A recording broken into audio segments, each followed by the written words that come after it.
Now on 105.9 FM and streaming worldwide on the WMAL app. O'Connor and Company. It's 5:06 on this Thursday morning. Thanks for joining us here. You're listening to O'Connor and Company to start your day the right way. We got 4 hours of absolute brilliance, gold in front of us, and we can't wait to throw it all your way. Coming up at 7:05, Virginia State Senator John McGuire, latest on SAGE's law, making its way through the legislature in Virginia. Hopefully Democrats won't kill it. At 8:05, we're going to speak with two members of the Recall Charles Allen effort here in Washington, D.C. They founded it, and they're sick and tired, and they're fed up of the feckless leadership in Washington that's caused it to be, they've got a new record in D.C. now. D.C. now ranks the highest in the terms of 911 calls for crimes and emergencies. So there you go. 8:15, Sierra Fox, Fox 5 reporter. She's got a scoop there about a viral video that led to raising $400,000 for a homeless man. That man turns out to be, a violent criminal. We're going to get you all the details on that. D.C., never change. And then at 8:35, Stephanie Lundquist, Aurora. She's that Virginia mom we've talked to before. There's a new Senate bill now that's going to make it harder for kids to participate in sports. Of course, because Democrats are in charge in Richmond now, Mercedes. They're going to do whatever they can to make things hard for kids and families and moms. And good morning, Mercedes. It's good to see you. Well, it's a joyful morning. How are you doing, Larry? Every morning. Thank you for calling me brilliant. I appreciate that. That's always so nice when you say those nice compliments about me. Did I call you brilliant? No, not really. I'm just, I got excited. You were saying we're going to have brilliance this morning for the next 4 hours. I'm going to just include myself in that category. Oh, you absolutely should. That was about the content of this program, which of course, just the content, not the host. Well, you are the content. Seriously. You are the content. I've been called things, but content? Seriously? You have worked on multiple presidential campaigns. You are in the throes of planning for CPAC, which is coming up in, 2 weeks, right? Oh, my Lord. CPAC's yes. I'm sure you're got to ready. get your tickets. February 21st through the 24th. And you know who's going to be there? The brilliant Larry O'Connor. That is correct. Yes. We're both going to be there together brilliantly. And so you're in the middle of all this presidential stuff, and we had some amazing headlines. We already talked about yesterday how Nikki Haley participated in the Nevada primary by herself against nobody, and she lost to nobody. Literally, she came in second place to nobody. The option on the ticket was none of these candidates, and that's what people wanted rather than Nikki Haley. And then today is the United States Virgin Island Caucus, where I'm on the ground. I actually had a dinner event with the chairman of the Republican Party down here in the Virgin Islands yesterday. And he's excited. This is the first time they've moved their caucus up to this time in the calendar. And he sort of laid it out to me. He says, listen, Trump swept Iowa, Trump swept New Hampshire, and it's just him and Nikki Haley. Nikki Haley couldn't even win against nobody in Nevada on Tuesday. If Trump sweeps here in the Virgin Islands today, and it's a winner-take-all caucus, there's a narrative there that he's just unstoppable. Yeah, I mean, Virgin Islands, that's really going to be a make-it-or-break-it, right, caucus, because I think she should just drop out after the Virgin Islands caucus. I think that would be great. I think, how do you get that gig? How do you get the gig to go down to the Virgin Islands? That's what I want to know. That is like, I got sent, when it was the caucus time during 2020, I was in Iowa, and it was like -5 degrees, snowing. It was insane. I think you should talk to Donald Trump about that, because I'm going to have a conversation. He sent Congresswoman, he's sending Congresswoman Representative Luna from Florida to be at the caucus locations today, and also a congressman from Michigan. Is it Bergman, a retired 3-star general from the Marine Corps? He represents the Upper Peninsula in Michigan. I think it's Bergman. He's going to be down here as well. Wes Hunt, a freshman congressman from Texas, was here over the weekend for the Trump campaign. And last week, Byron Donalds, congressman from Florida, was down here for the Trump campaign. What a love! That sounds like he's been sending really quite a few. Well, I mean, you can mock Mercedes, but no, I don't mock. I love the Virgin Islands. I think it's great. I think the fact is, Nikki is, she's done. And I put out actually a video on Instagram, a reel on Instagram yesterday saying it's time to drop out. It's time to unify.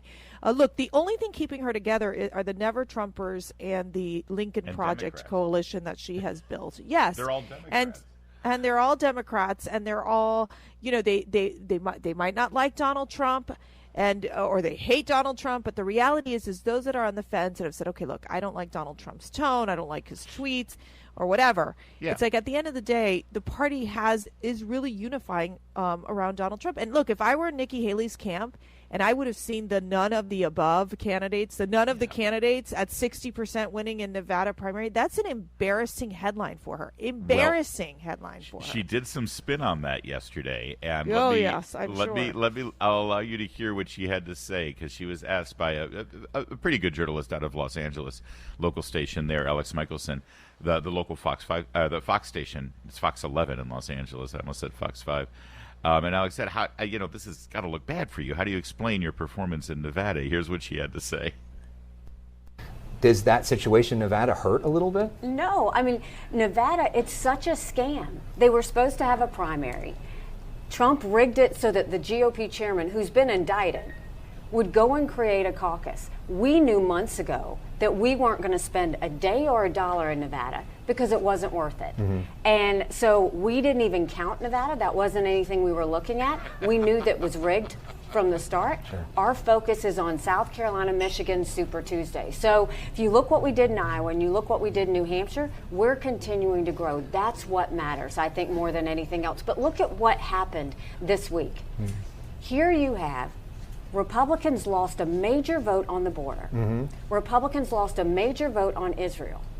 Donald Trump was found that he will not have immunity in all of these court cases coming up. Hold on. We'll get to the Nevada primaries here. What vote did Republicans lose on the border? Unless she's talking about... She's talking... Oh, the Mayorkas impeachment. I think it's the Mayorkas impeachment. So I think that's what she was saying. Shouldn't she say that? They lost a vote on impeaching Mayorkas. Yeah, but look, she's on defense, Larry. She can barely survive, and she sounds like an election denier. This was totally a rigged setup. It was a rigged setup. It was a rigged election. Are you kidding me? That's very insurrection-y, I'm heading from her. It is so insurrection-y. Maybe she'll put on the horns and storm the GOP party headquarters in Nevada. Let me our listeners, because I've been sort of laying this out all week, but our listeners already smelled the lie there. But let me just remind you, Nevada set up a primary, yes. The state of Nevada, not the Republican Party, the state of Nevada, and they set it up so it would be an open primary. And people, Democrats and independents and people who just registered that week as a Republican could vote in it. And the Republican Party in Nevada said, yeah, you know what? We want Republicans choosing who the Republican nominee is. So we're going to have a caucus. We don't care about the primary. In fact, if you participate in the primary, you can't participate in the caucus. Nikki Haley knew that and deliberately chose to go into the primary where Democrats would be voting and non-Republicans would be voting, and she knew she wouldn't be able to participate in the caucus. And now she's saying, oh, well, we knew this was rigged in the start. We didn't care about Nevada. She only doesn't care about Nevada because she tried and lost embarrassingly. Well, and then she's depending on Super Tuesday, and to her, Super Tuesday is like two states. She's South Carolina, South Carolina and Michigan. It's like no. There's a ton of states during Super Tuesday. It's a critical time, and you look at all the polls, and President Trump has massive leads in all these different states, including South Carolina, including Michigan. South Carolina, he's at over 51%. She's at 19%. I mean, she has nowhere to go. She has reached her ceiling, basically, and really, I mean, she's counting on these legal issues to take Donald Trump down, which I think for Republicans, it is so insulting because we have viewed these legal cases against President Trump as literally a witch hunt, as a political scam, as these overzealous prosecutors, these overzealous judges. I mean, it's really problematic. It's beyond problematic. It's absolutely criminal, and that is what she's counting on. And she's counting on South Carolina, her home state. By the way, latest poll there, February 4th morning consult poll, Trump has 68% of the vote. Haley has 31% of the vote. That's not going well for the hometown girl there. Right now it's 5:15. When you're in love, call Mervis Diamond Importers. The world's best diamonds are at Mervis. WMAL, making sense of the forecast. Because you never know what Mother Nature has in store. Download the WMAL app to stream us for free. Yeah, that latest poll out of South Carolina is not looking good for Nikki Haley, as I said. Not only is it bad that she's only got 31% of the vote going into her home state where she was governor. The people who know her best are South Carolinians. And she's only getting about 32%, which is pretty much what she's gotten in the last two states as well. More importantly, I just want to sort of sit on this number for you for a bit. Donald Trump is polling at 68%. Mercedes, that's dominance right now. And as the legal trouble, as you just alluded to, continues for Donald Trump, Republican voters are absolutely rallying behind him. They think that it's absolute outrage that the Biden administration and various state district attorneys and Commonwealth attorneys and local states attorneys are throwing the law at him to try to keep him off the ballot and tip the scales in the 24 election. The big question, and this is something that Nikki Haley's been saying, is the big question is, do non-Republican voters believe that? Because you saw this one poll, if he gets convicted of a felony, that helps Biden. That's why the Democrats are doing this. Exactly. And so I think that's the key. I think that's what Nikki Haley is betting on. Nikki Haley is betting on Donald Trump being convicted, causing upheaval in the Republican National Convention during that time, which, talk about upheaval, there's lots of problems happening there at the RNC. Mm-hmm. And so in essence, she's playing this long game. She has the money to do it. She has fundraised. She has those people who absolutely hate Donald Trump and want him even off the ballot at this point. So that's the game she's playing. However, the rest of the Republicans, conservatives, the MAGA voters, even those that, maybe weren't Republicans but love Trump and they're part of the MAGA movement, they all view that as just so, it's so like betraying Donald Trump, especially since Donald Trump gave her, an incredible opportunity to be UN representative. Her constant attacking of Donald Trump, I think, has hurt her and not helped her at this point in time. Yeah, I think you're right. I think that there was a chance. In fact, at the beginning, she was one of the few people that decided to run for president where Trump was actually seemed kind of encouraging. It's like, you know what? She's been very respectful to me. She's been very nice to me. He was not happy about Ron DeSantis running for president, but she said, yeah, Nikki, go ahead and try it. But then it's become pretty negative, quite negative, in fact, coming out of Nikki Haley's campaign. We always learn that if you criticize Donald Trump, it's like criticizing the MAGA voter, and it hurts her rather than helps her. And so it doesn't work. She works with the establishment Republicans. She works with these never Trumpers, and you only get a small sliver of the Republican Party. It would be helpful if she can unify with Trump, bring, as many as she could on board, and then let's unite the party so that they can fight Joe Biden and the Marxists and the Democrats who are literally destroying this country. That should be the primary goal. I guess the question here, though, is, first of all, I don't think she's going to do that. I think she's gone too far right now at this point in criticizing Trump, questioning his age and his mental ability, and frankly, as you put it, criticizing the Trump voters. So there's no money. I'm just going to be crass because there's a lot of things about politics that focus around money. There's no money in it for Nikki Haley right now. She's got tons of money and tons of opportunity if she continues on the anti-Trump bandwagon. If she suddenly flips and says, I'm supporting Donald Trump, it's not like Trump's going to make her a part of this administration. Trump can't trust her. And Trump's advisors knows they can't. They'd go, Nikki Haley vice president. That's never going to happen. So it just seems to me that we're still stuck in this position where we're going to be divided, and she's going to be the leader of the opposition. I think at some point she'll come around. I think there's a difference between Chris Christie, for example, who there is obviously personal animosity there, and there's even talk that he could run as an independent, which I think it's going to be too late for him to do that. But then Nikki Haley, where she's a political opportunist and will try to find a way to, at some point make up with President Trump. I think that's a possibility. I mean, you saw, for example, that President Trump said, I'm going to drop the name DeSanctimonious after Ron DeSantis dropped out. He won't trust, I know President Trump won't trust her, and his advisors would highly recommend keeping her out of the administration. But, she'll have to figure out a lane in the future. But right now, at this point, it just makes sense for her to drop out and just play if she is playing the long game, to say, look, I'm going to hold back and let this process go through. None of us as Republicans should be supporting the weaponization of the Department of Justice and these ridiculous legal cases against Donald Trump. Well, and Trump's big challenge on that, I think you're right in as I began this conversation, the Republicans 100%, or at least a huge percentage of Republicans, agree with Donald Trump that these prosecutions are political in nature. They're absolutely fraudulent. It's an abuse of the legal system. Trump's trick, and this is what he's got to get better at, I think, and hopefully his CPAC speech coming up in 2 weeks will be an opportunity for him to do so. He needs to voice that and not make it sound like it's him whining and complaining about his legal problems. He needs to voice it and express how this is a danger for the American people.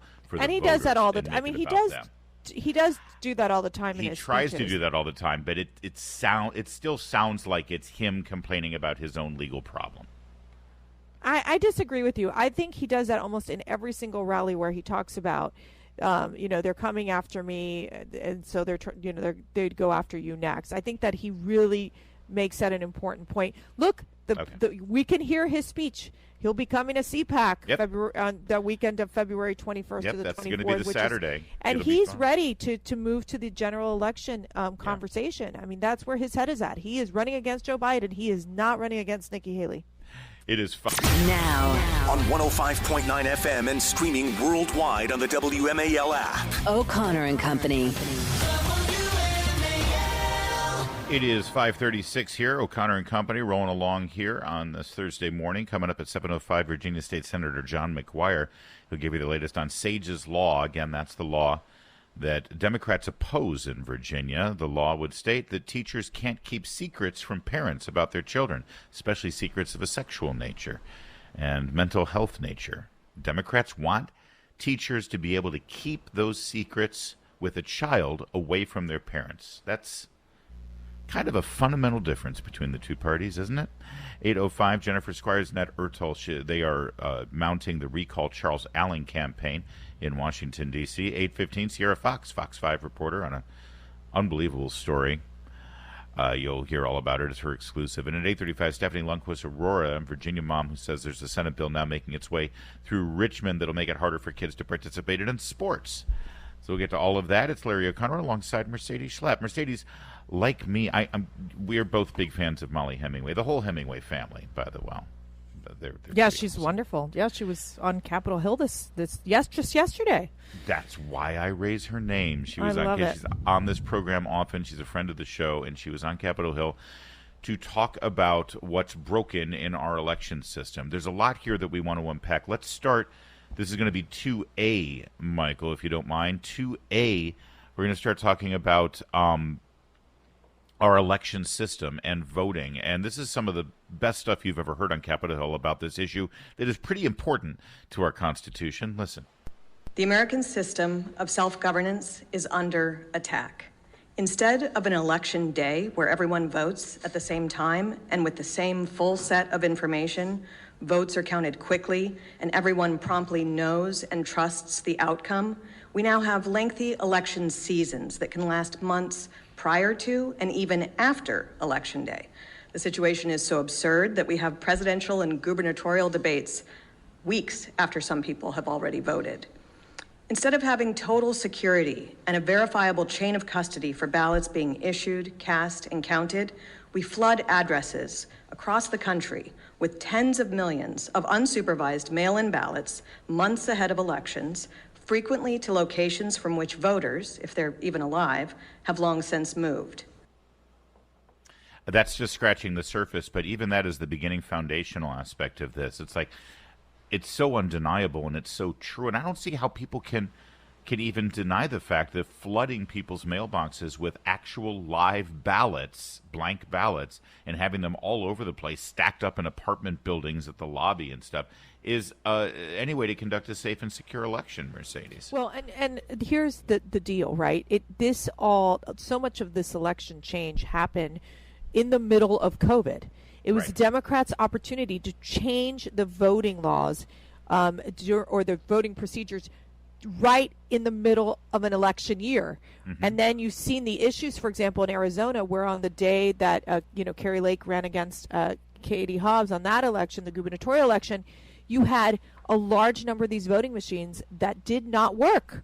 And so how can we, in a advanced country where you would think that technology would work just perfectly well on election day, all of a sudden you see a crash happen where voting machines aren't working, people are waiting in line, and it just becomes chaotic. And we should know exactly who the winner is the night of. There should be all the ballots counted and done with, because that's another problem that we're having, is that you take weeks in many cases. In other countries where they're just using paper ballots, they know who won hours after the election. And here we are, the most advanced country on the planet, and it takes weeks, and it has this sense, it has the feel that they're counting the votes until they have enough votes for the candidate that they want to win. We've got more from Mollie, and we're going to play more in the next segment too. But I want to make a point here that I don't think has been made, Mercedes, and I'm going to make it, and I hope other people start to make it too. And this should be discussed openly, because you just mentioned the fact that these laws and procedures were changed during the pandemic, during COVID-19. In some cases, they were changed by governors and secretaries of state and not the state legislators, which is what's spelled out in the Constitution, by the way, which still hasn't been adjudicated. But they were all changed, these rules about how you handle the ubiquity of these mail-in ballots, the drop boxes. That was all due to the pandemic, right? The idea was, well, we can't have people standing in line shoulder to shoulder during COVID-19 because that will be risky for their health, right? Remember that? Mm-hmm. I remember that. That was the whole reason. You can't be allowed out of your house, and you can't stand in line to vote because you'll catch the virus. But Mercedes, didn't we just learn last month? Anthony Fauci himself conceded and admitted that the entire social distancing thing, the 6-foot rule, that drove all of the mail-in ballots, drove the reason why we couldn't have regular in-person voting, that 6-foot rule was made up. Remember that? He just testified to that. He said, that whole social distancing 6-foot rule, I don't know where that came from. Oh, great. And yet that was the reason why we couldn't have a regular election. Amazing, isn't it? Well, and the other thing is, let's remember, a lot of these voter rolls they call them the dirty voting rolls, right? Oh, so these voter rolls have so much bad information, Larry, that in essence, you've got the dead people voting. You've got in Georgia, we got a whole presentation on how the fact that you would get a name, you'd match it to an address, you'd go to that address, and it would be a vacant address, which under Georgia election code you should have never accepted that ballot. Yep. And so it raises a lot of questions with what are the flaws in the systems. And quite frankly, there should be bipartisanship support to have what people would say would be that our election system is in good shape and not with all these issues that we saw come up. And people were getting 5 or 6 mail-in ballots. It's insane. When both sides felt like their incumbency was at risk and they might lose the election because of our voting system, it was a bipartisan issue. Now, only one party thinks that they're losing because of this system. The other party thinks they're winning because of this system, and that's why there's no bipartisanship. We've got more on this and Mollie Hemingway's testimony in just a moment. Yeah, you guys can't have a regular election because we've got a viral pandemic. We can't have you standing in line at the polling place in person to vote because it puts you in danger. We have to have social distancing and 6 feet separation. It'll put the poll workers in danger. So, mail in your ballots, drop them off at the boxes. I know it's unorthodox, but, trust us. It'll be a safe and fair election.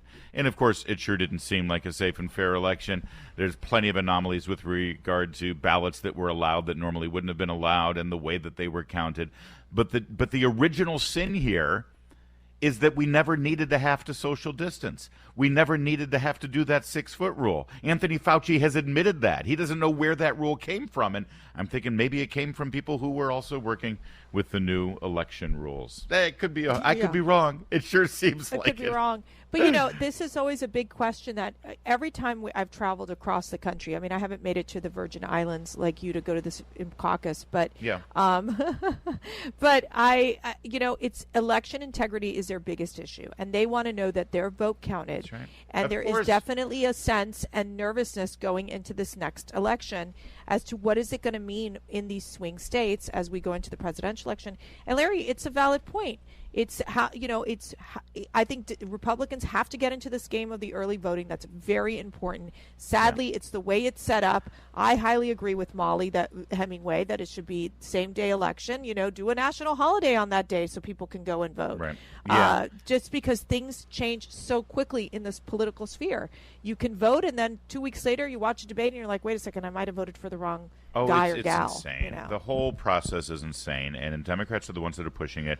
New York Times years ago warned against ubiquity of fraud that'll come with mail-in ballots, rampant mail-in ballots. It's outrageous. All of those things all mount up, and we will continue with Mollie Hemingway here. But again, I just want to reiterate, every single person in America, Republican or Democrat, should be concerned that since 2000, we've had one side of the political spectrum walk away from an election thinking that it was stolen. And I mean every presidential election. For a few, it was for the Democrats. For the last couple, it's been Republicans. Well, and that's just a deteriorating effect for our country. Everyone should care about that. And the fact that only Republicans seem to care about that tells you that Democrats are just fine with people thinking that the election was stolen. But they always say Republicans are election deniers. Democrats have been election deniers for quite some time. I know. You've seen Democrats call President Trump illegitimate. You see Hillary Clinton basically saying the same thing, and yet they get away with it. They said Bush was illegitimate. They said Yes, they said right. that Ohio was stolen by the Diebold Computer Company in 2004. Oh no, it's that's what I said. It's like at first it was Democrats, now it's Republicans. Democrats seem to be fine with Republicans feeling this way. Here's cut 2B, Mollie Hemingway, more on the Hill yesterday.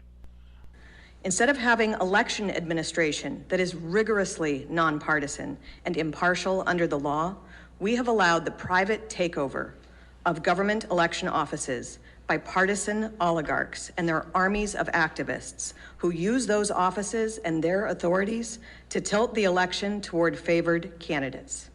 Instead of voters being able to vote for the candidate of their choice, powerful interests backed by wealthy oligarchs are working to remove the most popular candidate and the ruling party's chief opponent from the ballot in a move reminiscent of Soviet Russia. That's right. See, and she's talking about, these one or two multimillionaires who were funding lawsuits that will remove Donald Trump from the ballot. This isn't like it's a groundswell of support. It's not like the people are screaming for Donald Trump to remove. No, it's one or two super rich people who are able to do that. And guess what? If they're able to do it, I'm pretty sure they're going to have a lot of clout with Donald Trump's opponents. Well, and the group, there is like this nonprofit that's behind it all, and it's part obviously funded by these leftists with this dark money, and it's troubling. Yeah. It's troubling that you have the Democrats pushing this get him off the ballot mentality because they're using the tactics of what you see in banana republics. They're using the tactics of communists, of authoritarian regimes where they take on and take out their political opponent. And their goal is not only to take him off the ballot, but pretty much that he ends up in jail at some point. That is the goal of the left. And those same nonprofits who are trying to rig who's on the ballot and, more importantly, who's not on the ballot, they're also hiring people to go work in these election offices and be responsible for counting the ballots. 2D, Mollie Hemingway lays that out there. That's 2D, Michael. In my best-selling book on how election administration has been co-opted by groups seeking political power, I reported on a new phenomenon in the 2020 election that has already severely eroded trust and needs to be addressed decisively. In the last presidential election, nonprofit groups with very strong ties to the Democrat Party and funded by one of the world's wealthiest and most powerful men, Facebook founder Mark Zuckerberg, took over government election offices, most notably in the Democrat areas of swing states. Since then, the efforts by partisans to further infiltrate government election offices to ensure favorable outcomes have only increased.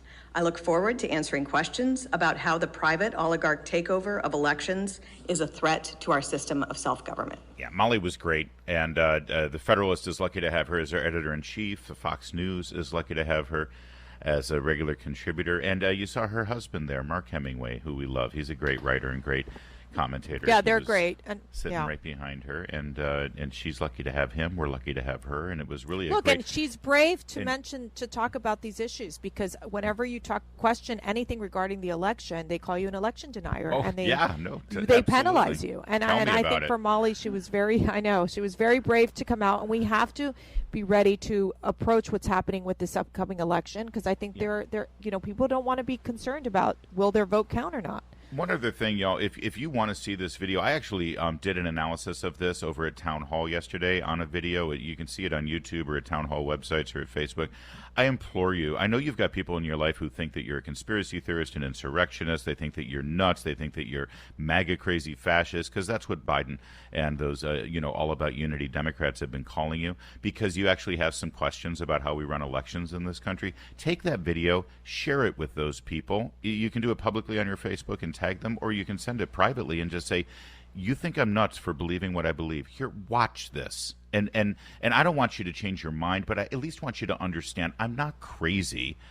I really think that there's an issue here, and maybe we can have a conversation about it. And who knows, that person that you send it to, they might actually, at the very least, understand you a little better, but maybe they'll even start to get it. That's a really good idea, I think. These days, we need to figure out how to have conversations about these things, because we can't continue down this road where half of our country thinks that our elections are no longer valid. That's a recipe for destruction. It's 5:54.